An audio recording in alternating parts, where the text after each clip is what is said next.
Nah, kita sekarang akan ngomongin tentang sifat operasi penjumlahan yang keempat dan yang terakhir.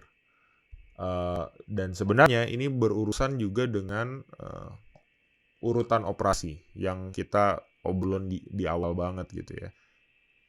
Bahwa misalnya kalau kita punya simbol ini itu sebenarnya ada dua kemungkinan. Bisa B plus C-nya duluan atau A plus B-nya duluan.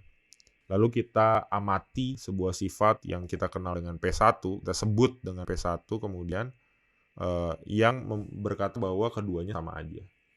Nah, tapi sebenarnya ada urutan operasi yang lain, yaitu adalah what if, bagaimana jika gue bisa tuker-tuker posisi dari hurufnya.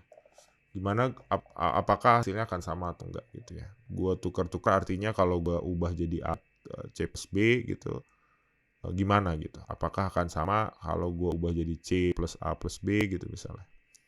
Apakah akan sama atau ternyata beda. Ini terlepas dari urutan operasinya ya. Gitu. Apakah akan sama atau beda.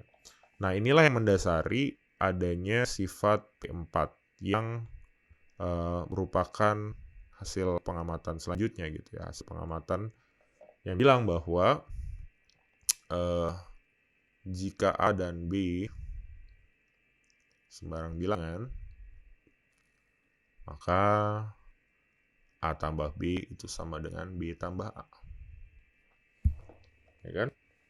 Nah, ini sebenarnya melengkapi. Kalau P1 bilang urutan operasinya nggak relevan, P4 bilang bahkan urutan bilangannya juga nggak relevan. Jadi mau B-nya di depan, A-nya di belakang, C-nya di tengah. Kalau kita ngomongin operasi penjumlahan aja, itu nggak ada bedanya. Jadi nilainya sama. Dan ini kita bisa amati dengan lihat beberapa contoh gitu ya. Misalnya 2 tambah 3 itu hasilnya 5, ini hasilnya sama aja sama 3 tambah 2 gitu kan ya. 4 tambah 10 itu 14, sama aja kayak 10 tambah 4 dan seterusnya. Teman-teman bisa amati bahwa semua kalau ngomongin bilangan, sembarang bilangan ada dia yang memenuhi ini. Dan ini operasi yang sangat spesifik ya, nggak semua sifat yang sangat spesifik. Nggak semua operasi memenuhi sifat ini. Contohnya aja pengurangan gitu ya. Kita nggak bisa bilang A minus B, nggak bisa bilang A minus B itu sama dengan B minus A. Karena nggak selalu. Ya 5 minus 2 itu tidak sama dengan 2 minus 5. Justru jadi pertanyaan menarik, kapan A minus B sama dengan B minus A? Gitu. Karena kita tahu ini nggak selalu terpenuhi. Dan kalau teman-teman yang udah pernah belajar aljabar udah tahu bahwa ini jawabannya adalah ketika A sama dengan B, gitu kan ya. Tapi dapatkah jawaban ini kita dapatkah? Bisakah kita mendapatkan jawaban A sama dengan B ini hanya dari P1 sampai P4? Ternyata jawabannya tidak. Kita butuh memperkenalkan sifat-sifat lain yang berurusan dengan operasi selanjutnya, yaitu perkalian. Tapi paling tidak sifat-sifat A plus sifat. Tapi paling tidak P4 ini menutup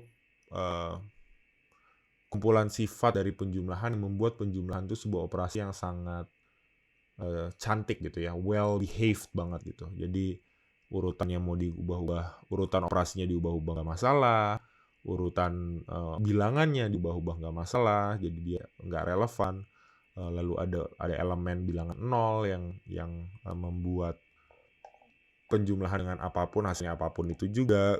Dan ada elemen minus A yang kalau dijumlahkan dengan A hasilnya 0. Dan kita bisa coba rangkum.